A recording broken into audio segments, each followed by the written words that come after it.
un pied et quelques doigts de pied en quart de finale. C'est un PSG conquérant qui est allé gagner 4-0 sur le terrain du Bayer Leverkusen. Du très haut niveau, le Braillais, Thibaut Giangrande. Une promenade de santé. À Leverkusen, les Parisiens ont laissé durer le suspense. 2 minutes, le temps pour Blaise Matuidi d'ouvrir le score sur une passe de Verratti. Impressionnant de maîtrise, le PSG profite d'un penalty pour marquer un deuxième but par Ibrahimovic. Puis un troisième 3 minutes plus tard, une frappe chronométrée à plus de 100 km/h. Le 10e but en Coupe d'Europe cette saison pour l'attaquant suédois. Qu'Ibra marque des buts, c'est pas étonnant quoi.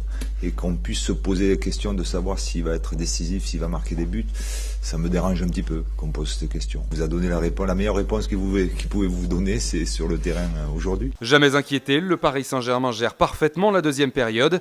Entré en jeu un peu plus tôt, la recrue Yohan Cabaye inscrit même son premier but sous ses nouvelles couleurs. Paris, déjà quasiment qualifié pour les quarts de finale. Ouais, on a de très bonnes chances, je vous mentirais si je vous disais le contraire, mais il reste 90 minutes.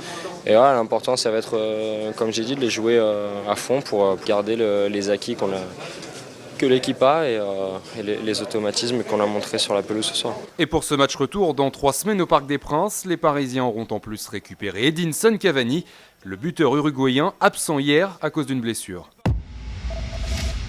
Autre équipe qui a bien entamé ses 8e, le FC Barcelone, victoire 2-0 à l'extérieur là encore contre Manchester City. Messi sur penalty puis Alves à la toute fin du match sont les buteurs. Les grands sont décidément au rendez-vous.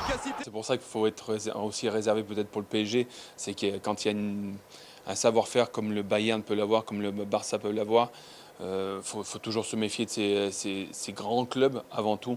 Ce soir, le Barça l'a prouvé, il marque un grand coup 2-0 à Manchester City, c'est quand même quelque chose d'énorme en maîtrisant en plus le match.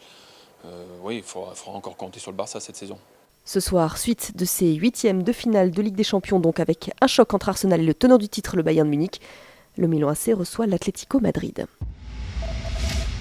Direction Sochi où l'équipe de France a vécu une très belle journée hier, 3 médailles de plus pour les Bleus, une de chaque métal.